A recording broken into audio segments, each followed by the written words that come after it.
Je m'appelle Barbara et j'avais 5 ans lorsque ma sœur Milna est née. Je me souviens que mes parents l'ont ramenée de l'hôpital, ce petit paquet enveloppé dans une couverture rose. Barbara, m'a dit ma mère, tu es une grande sœur maintenant. Tu dois nous aider à prendre soin de Milna. Ces mots allaient devenir le thème de mon enfance. Notre maison était modeste mais confortable, située dans un quartier de banlieue tranquille où tout le monde se connaissait. Mes parents avaient tous deux un emploi régulier, mon père étant comptable et ma mère secrétaire. Ils n'étaient pas riches, mais nous avions assez. Du moins, c'est ce que je pensais, jusqu'à ce que je me rende compte que l'argent fonctionnait différemment pour Milna et moi. Au fil des ans, les différences de traitement entre mes parents et moi sont devenues plus évidentes. Lorsque j'avais 10 ans et Milna 5, j'ai eu des ennuis pour avoir cassé une assiette en faisant la vaisselle. Ma punition. Pas de télévision pendant une semaine et des corvées supplémentaires. Le lendemain, Milna a renversé le vase préféré de maman en courant dans la maison. Ce n'est qu'une petite fille, dit maman en ramassant les morceaux. Elle ne sait pas ce qu'il faut faire. Ce schéma s'est poursuivi tout au long de notre enfance. Je devais gagner mon argent de poche en faisant des tâches ménagères, tandis que Milna recevait de l'argent de poche pour le simple fait d'exister. Si je voulais de nouveaux vêtements, je devais attendre les grandes occasions. Alors que Milna recevait de nouvelles robes chaque fois qu'elle les montrait dans les vitrines des magasins. Mon quotidien est devenu un cycle sans fin de responsabilités. Me lever tôt pour aider Milna à se préparer pour l'école. L'accompagner à son école primaire avant de me rendre à mon collège. Revenir en vitesse après mes cours pour la récupérer. L'aider à faire ses devoirs. Veiller à ce qu'elle prenne son goûter. La divertir. C'est un mercredi de mai que tout a changé.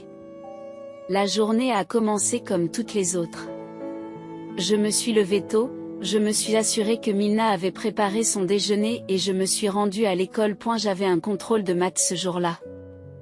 Mais je n'arrêtais pas de penser à la brochure du camp d'été rangée dans mon sac à dos.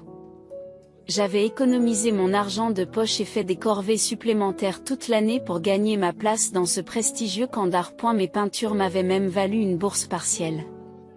Encore 6 semaines et j'y serai. N'oublie pas d'aller chercher ta sœur à 15h15, m'a envoyé maman par texto pendant le déjeuner. Comme si je pouvais oublier, cela faisait des années que je le faisais. Le contrôle de maths a pris du retard, mais j'ai quand même sprinté jusqu'à l'école de Milna, où je suis arrivée à 15h25. La cour de récréation était vide. Mon cœur s'est mis à battre la chamade lorsque j'ai vérifié chaque classe, la cour de récréation et même les toilettes. Milna. Avez-vous vu ma sœur? J'ai demandé au concierge qui passait la serpillière dans le couloir. Celle avec le sac à dos bleu. Elle est partie avec des amis juste après la sonnerie. Mes mains ont tremblé quand j'ai composé le numéro de Milna. Je suis tombée directement sur la boîte vocale. J'ai réessayé, et encore une fois, rien. Peut-être qu'elle est allée chez Cathy, me suis-je dit en me souvenant de sa meilleure amie. J'ai couru les 6 pâtés de maison jusqu'à la maison de Cathy, mon sac à dos cognant contre ma colonne vertébrale. La mère de Cathy a ouvert la porte. Désolée, chérie, je ne l'ai pas vue aujourd'hui. Pendant les 5 heures qui ont suivi, j'ai cherché partout. Le centre commercial où elle aimait faire du lèche-vitrine. Le glacier où elle me suppliait toujours de l'emmener. Le parc où elle traînait avec ses amis. Et la batterie de mon téléphone était à plat et mes pieds étaient couverts d'ampoules, mais je ne pouvais pas m'arrêter. Si quelque chose lui arrivait. À 20h45, je me suis traînée jusqu'à la maison, me préparant à affronter l'inquiétude et la colère de mes parents. Mais quand j'ai ouvert la porte, j'ai trouvé Milna assise à la table de la cuisine, mangeant calmement une pizza avec papa et maman. Où étais-tu? Demanda maman, le visage rouge de colère. Nous nous sommes fait un sang d'encre. Moi? Je les ai regardés avec incrédulité. Je l'ai cherché partout. Elle n'était pas à l'école et son téléphone était éteint. Ce n'est pas vrai. Milna m'interrompt, les larmes aux yeux. J'ai attendu des heures après l'école, mais Barbara n'est jamais venue. Mon téléphone était éteint et je ne savais pas quoi faire. Je suis allée chez une amie pour t'appeler, mais personne n'a répondu. Puis je me suis perdue en essayant de retrouver le chemin de la maison. Vous êtes petit, ai-je commencé, mais papa m'a coupé la parole. Nous ne voulons pas entendre tes excuses. Barbara. Ta sœur aurait pu être blessée. Elle s'est retrouvée à l'autre bout de la ville à cause de ton irresponsabilité. Mais j'étais là. Le concierge l'a vu partir avec des amis juste après l'école. Ça suffit. Maman a claqué la main sur la table. Va dans ta chambre et donne-moi ton téléphone. Et tu peux oublier le camp d'été. Quoi? Non. J'ai économisé toute l'année. J'ai obtenu une bourse. Tu aurais dû y penser avant d'abandonner ta sœur. Peut-être que ça t'apprendra la responsabilité. J'y regarde Milna. Elle cachait un sourire en coin derrière sa part de pizza, et à ce moment-là, quelque chose s'est brisé en moi. Toutes ces années passées à lui lire des histoires à l'heure du coucher, à lui acheter des friandises avec mon argent de poche, à l'aider à faire ses devoirs, rien de tout cela n'avait d'importance. Elle n'était pas ma sœur. C'était juste une personne qui vivait dans la même maison. Ce soir-là, j'ai rangé tous les jeux auxquels nous avions l'habitude de jouer ensemble. J'ai enlevé le dessin qu'elle avait fait pour moi. J'ai jeté le sachet à moitié mangé de ses bonbons préférés que je gardais dans mon bureau. Désormais, Milna n'était plus qu'une personne parmi d'autres qui vivaient dans notre maison. Rien de plus. Au collège et au lycée, je me suis jetée à corps perdu dans les études. Je savais que mes parents avaient un fonds pour l'université. Ils en parlaient à chaque réunion de famille, racontant fièrement à leurs proches qu'ils économisaient depuis notre naissance pour donner à leurs 2 filles une bonne éducation. Une fois, j'avais entendu le montant, lorsque maman parlait au téléphone. Assez pour couvrir 4 années d'études dans une université publique pour chacune d'entre nous. Pendant ma première année d'études, j'ai passé d'innombrables nuits à travailler sur des demandes de bourse d'études. Mes résultats au SAT étaient presque parfaits. Mes notes étaient toutes des A et j'avais des recommandations élogieuses de la part de mes professeurs. Lorsque les lettres d'acceptation ont commencé à arriver, j'ai eu du mal à y croire. J'avais reçu une bourse complète pour l'université de mon choix. Un soir, j'ai décidé d'annoncer la nouvelle à mes parents. Maman, papa, j'ai de bonnes nouvelles, ai-je dit en tenant la lettre de bourse. J'ai obtenu une bourse complète pour l'université. Les frais de scolarité, la chambre et la pension, tout est couvert. Maman a levé les yeux de son téléphone. C'est bien, chérie. Alors, je me disais, poursuivis-je, le cœur battant d'espoir, puisque tu n'auras pas besoin de dépenser l'argent que tu as économisé pour moi, je pourrais peut-être l'utiliser pour autre chose. J'ai fait des recherches, et ce serait suffisant pour un acompte sur un petit appartement. Ou peut-être même pour démarrer une petite entreprise après l'obtention du diplôme. Le silence qui suit est assourdissant. Papa coupe le son de la télévision. Quel argent pour l'université, demande maman, d'une voix tranchante. L'argent que tu as économisé? Pour nos études, papa se racle la gorge. Barbara, c'est notre argent. Nous l'avons économisé, nous décidons comment le dépenser. Mais tu as toujours dit que c'était pour nos études, ai-je protesté. Puisque j'ai obtenu une bourse, nous utiliserons cet argent pour les études d'Elena, interrompt maman. L'université coûte de plus en plus cher chaque année, et ta sœur pourrait avoir besoin d'un soutien supplémentaire. Je n'arrivais pas à croire ce que j'entendais. Alors, parce que j'ai travaillé dur et que j'ai obtenu une bourse, je n'ai droit à rien? En quoi est-ce juste? La vie n'est pas juste, rétorque papa. Et ce n'est pas à toi de réclamer cet argent.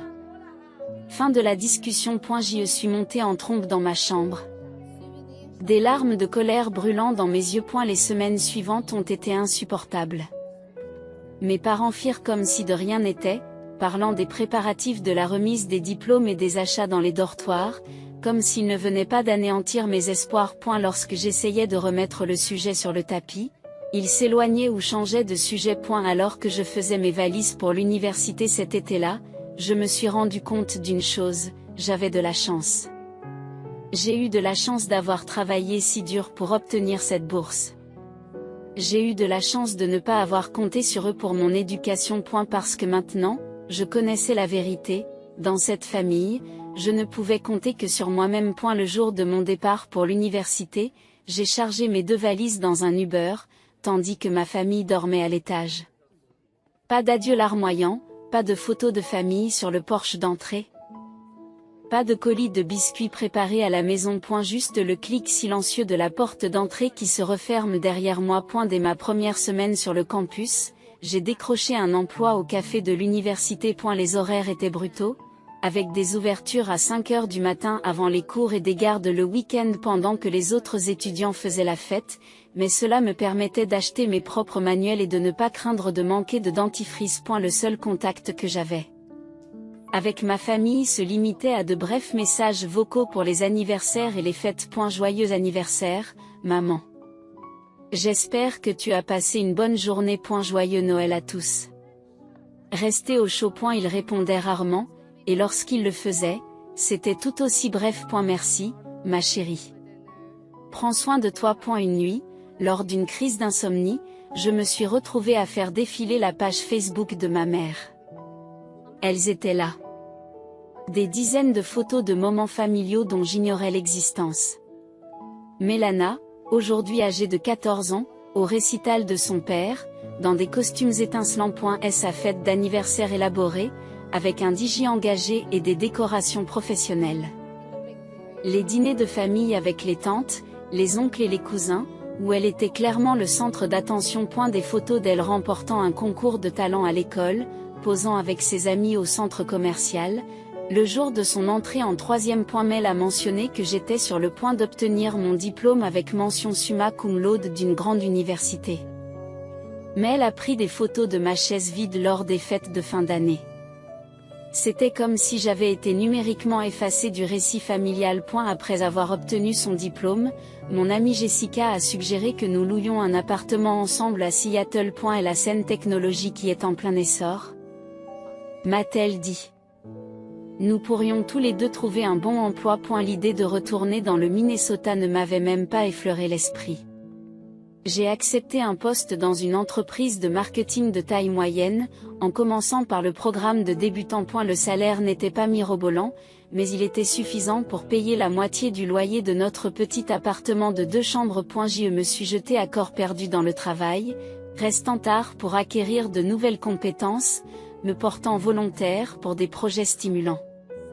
Bientôt, je gagnais suffisamment pour m'offrir mon propre appartement, un studio minuscule, mais c'était le mien, chaque mètre carré étant payé par mon travail acharné. Après 3 ans dans cette société de marketing, j'ai atteint un plafond. Malgré mon dévouement et mes performances constantes, la structure de l'entreprise signifiait que je devrais attendre des années avant d'obtenir une évolution significative. Un soir, alors que je mettais à jour mon profil LinkedIn, j'ai reçu un message d'un recruteur de Tech Dynamics, l'une des entreprises technologiques à la croissance la plus rapide de Seattle. Votre profil a attiré mon attention, m'a-t-elle écrit.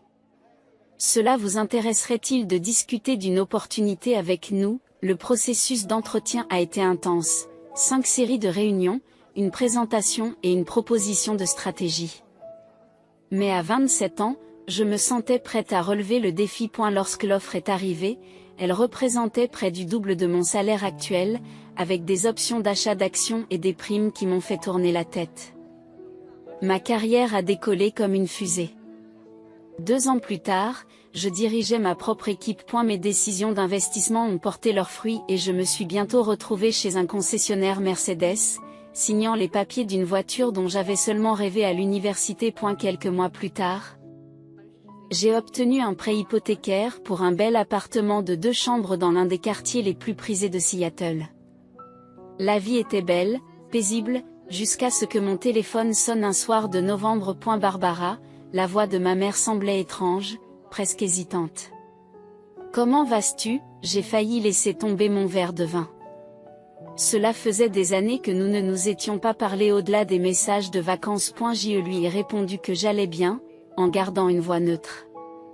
Tout va bien, oui, c'est juste que nous ne t'avons pas vu depuis si longtemps. Est-ce que tu envisagerais de venir à la maison pour Noël cette année? 3 semaines plus tard, je me suis arrêtée devant la maison de mes parents au volant de ma nouvelle Mercedes. À l'intérieur, j'ai constaté que certaines choses n'avaient pas changé du tout. Mélana, désormais âgée de 24 ans et fraîchement diplômée de l'université, vivait toujours à la maison, assise sur le canapé. Elle faisait défiler son téléphone pendant que maman s'affairait autour de la table et que papa faisait semblant d'être absorbé par un journal. Barbara, maman m'a serré maladroitement dans ses bras. Tu nous as tellement manqué. Papa a hoché la tête derrière son journal. Tu as l'air en forme. Le dîner fut une étrange danse de politesse forcée et de bavardage prudent. Mélana parlait à peine, mais je l'ai surprise en train de m'étudier tout au long du repas. Finalement, elle rompit le silence. Tu as pris du poids, dit-elle avec son sourire familier. Je suppose qu'avec tout cet argent, tu peux manger tout ce que tu veux maintenant. J'y l'ai regardé, puis mon assiette de rôti de Noël de ma mère, et j'ai souri. En fait, j'ai juste une vie paisible maintenant. C'est incroyable comme la vie peut être belle quand personne n'est là pour vous déranger. Le silence qui a suivi était plus doux que n'importe quel dessert de Noël. Après le dîner, maman m'a demandé de rester pendant que papa et Mélana débarrassaient la table.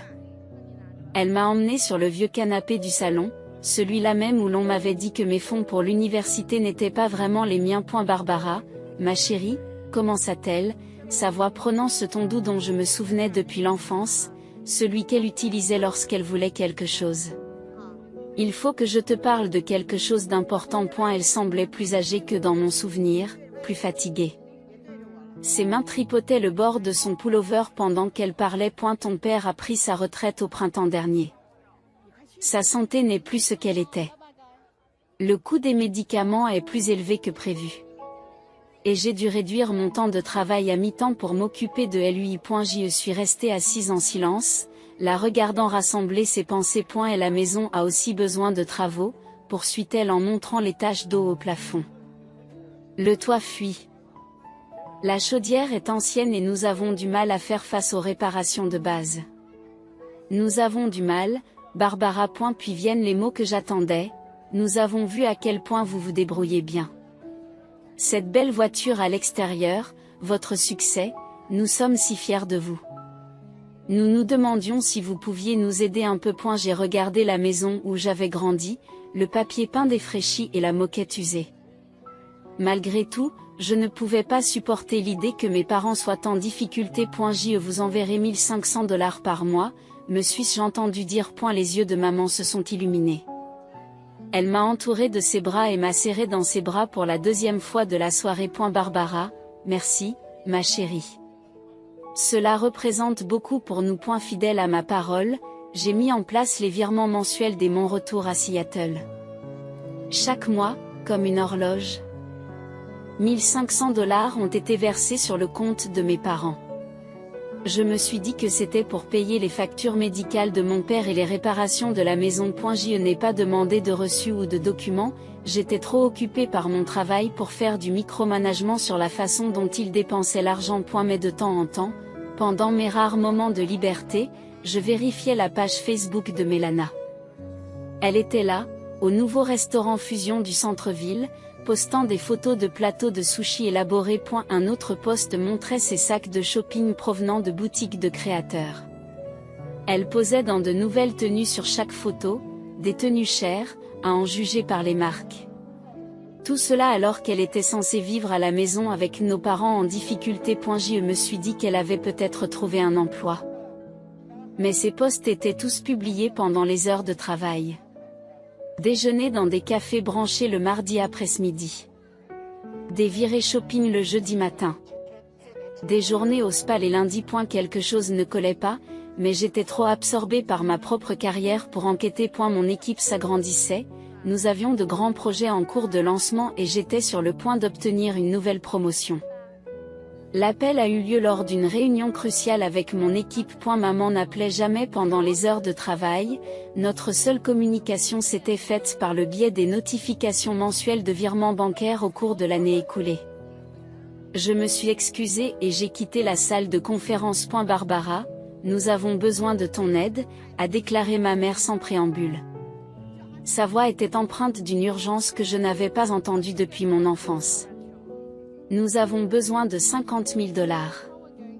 C'est une urgence. Maman, Attends, mais elle avait déjà raccroché. Me laissant devant mon téléphone, confuse et effrayée. J'ai immédiatement pensé à mon père. Sa santé déclinait, c'est pourquoi j'envoyais de l'argent à la maison tous les mois. Était-il à l'hôpital? Avait-il besoin d'une intervention chirurgicale d'urgence? Le système médical peut être impitoyable avec ses coûts. Je me suis souvenu de notre apparence à Noël. Je suis retourné dans la salle de conférence et j'ai rassemblé mes affaires. Je suis désolé, tout le monde. J'ai une urgence familiale. Sarah, peux-tu prendre le relais? En moins d'une heure, j'avais annulé mes réunions de la semaine et réservé le premier vol pour le Minnesota. Pendant tout le voyage depuis Seattle, je n'ai cessé d'imaginer les pires scénarios, un père en soins intensifs, des procédures médicales qu'il ne pouvait pas se permettre. Des choix désespérés qu'il devait faire. J'avais vu les gros titres sur les coûts des soins de santé qui ruinaient les familles. Le GPS de la voiture de location indiquait que j'étais encore à 20 minutes de la maison de mes parents lorsque j'ai remarqué quelque chose d'étrange. Toutes les lumières étaient allumées dans leur maison, je pouvais la voir du bout de la rue. Ce n'est pas la scène à laquelle je m'attendais en cas d'urgence médicale. En général, lors d'une crise, les gens oublient d'allumer les lumières. J'ai à peine eu le temps de frapper que la porte s'est ouverte.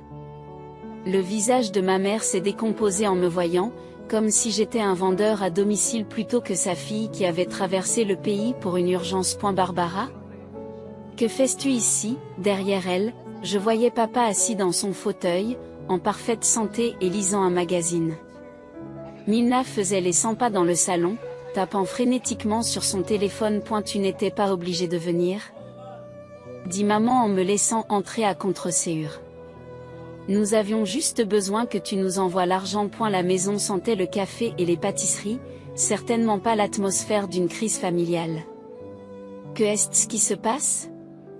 J'ai regardé dans la pièce, remarquant les magazines de mariage éparpillés sur la table basse que je n'avais pas remarqué au début. Papa, ça va, il va bien, dit maman en jetant un regard d'avertissement à Milna. Tout le monde va bien. Tu n'avais vraiment pas besoin de faire tout ce chemin. C'est alors que Milna s'est avancée, pratiquement bondissante d'excitation. Elle m'a présenté sa main gauche, une énorme bague en diamant captant la lumière. Elle devait faire au moins 2 carats, probablement plus que ce que son petit ami pouvait se permettre avec son salaire de débutant. Je vais me marier, a-t-elle crié. Et nous avons besoin d'argent pour le mariage.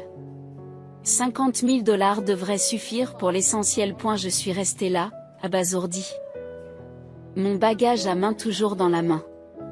L'urgence qui m'avait fait annuler une semaine de réunions importantes, réserver un vol de dernière minute et me rendre malade, c'était un mariage. Eh bien, nous devons réserver le lieu de réception rapidement, a expliqué maman, comme si cela était parfaitement logique.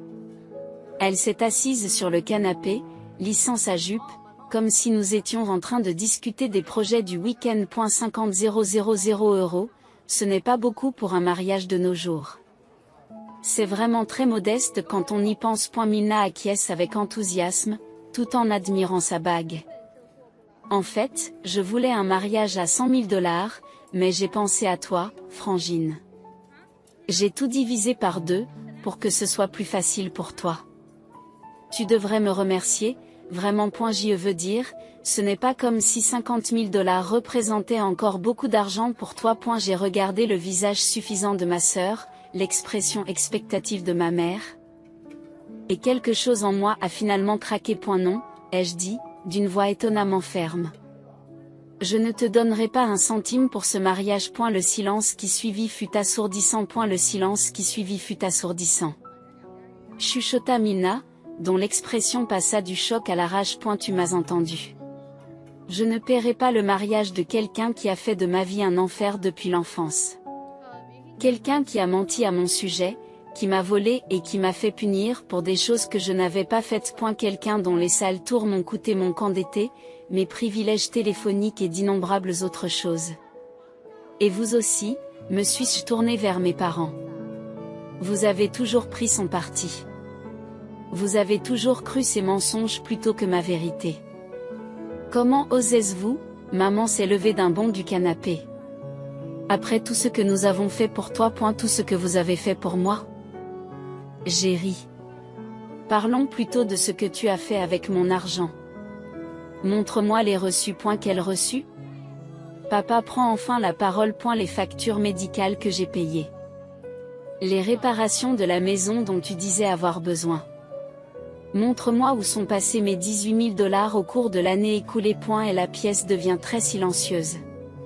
Maman et papa échangent des regards paniqués. Nous les avons utilisés pour des choses nécessaires, balbutie maman. Des choses nécessaires comme les virées shopping de Milna? Ces visites au restaurant? Ces nouveaux vêtements de marque? J'ai sorti mon téléphone et ouvert la page Facebook de Milna. C'est drôle de voir que quelqu'un qui vit avec nos parents en difficulté peut s'offrir des sacs Gucci et des visites hebdomadaires au spa. Le visage de Milna est devenu rouge. Tu m'as harcelé, non? Je t'ai regardé étaler mon argent sur les réseaux sociaux. Espèce de salaud égoïste. Milna hurle, des larmes coulent sur son visage. Tu as tout. Un boulot chic. Une belle voiture, un bel appartement. Pourquoi ne peux-tu pas partager? On t'a élevé mieux que ça. Le père s'est joint à elle. Tu es devenue une personne cupide et sans cœur. Sans cœur? Je me suis senti étonnamment calme. Non, ce qui est sans cœur, c'est de manipuler ta fille pour obtenir de l'argent.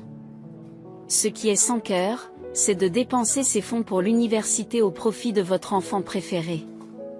Ce qui est insensible, c'est de mentir sur des factures médicales pour financer le style de vie de votre fille cadette. J'ai pris mon sac. J'ai pris mon sac. Les paiements mensuels s'arrêtent aujourd'hui. Ne m'appelez plus. Ne m'envoyez pas de messages. Ne me demande plus jamais rien. Tu ne peux pas nous faire ça. Milna était maintenant complètement hystérique. Le mascara coulant sur son visage. J'ai déjà parlé à tout le monde de mon mariage de rêve. Je me suis dirigée vers la porte et me suis retournée une dernière fois. On dirait que c'est ton problème. Les appels et les messages ont commencé avant que je n'atteigne ma voiture de location. Lorsque je suis arrivée à l'hôtel, mon téléphone était inondé de notifications. Des textos me traitant de sans cœur, d'ingrate, d'égoïste. Des messages vocaux de ma mère pleurant à propos d'obligations familiales. Des messages de Milna, menaçant de dire à tout le monde à quel point j'étais une personne horrible. Très bien, que tout le monde le sache. Je me suis assise devant mon ordinateur portable et j'ai commencé à taper une lettre ouverte sur la famille, l'argent et la vérité. J'ai tout détaillé, la manipulation de l'enfance, les fonds volés pour l'université, la récente tromperie financière. J'ai joint des captures d'écran des messages somptueux de Milna. Horodatés pendant les mois où j'envoyais de l'argent pour des soins médicaux. J'ai terminé par leur demande d'un mariage à 50 000 $. Le message est devenu viral dans le cercle de notre famille élargie. Tante Suzanne a parlé d'un comportement honteux. Le cousin Mike a dit qu'il n'avait jamais vu une telle manipulation. L'oncle Robert, toujours le pacificateur de la famille, a annulé sa réponse au mariage de Milna. 3 mois plus tard, ma cousine Jamie m'a parlé du mariage de Milna, un dîner tranquille à Olive Garden avec la famille de son mari et nos parents. Pas de robe de créateur, pas de lieu chic, pas de composition florale élaborée. Juste des graissins et un menu limité. J'ai souri en apprenant la nouvelle, mais je n'ai ressenti aucune satisfaction. J'étais trop occupée à vivre ma propre vie. Mon équipe au travail venait de lancer un projet avec succès. J'avais commencé à sortir avec Michael, un gentil ingénieur en informatique qui comprenait mes limites en matière de famille. Mon thérapeute m'a dit que je faisais d'excellents progrès. Parfois, tard dans la nuit, je reçois encore des demandes de messages de ma famille. Je les efface sans les lire. Et la petite fille qui voulait désespérément l'approbation de ses parents n'est plus là. À sa place, une femme qui comprend enfin que la vraie famille n'a pas besoin d'être du même sang que vous, mais qu'elle doit simplement partager vos valeurs.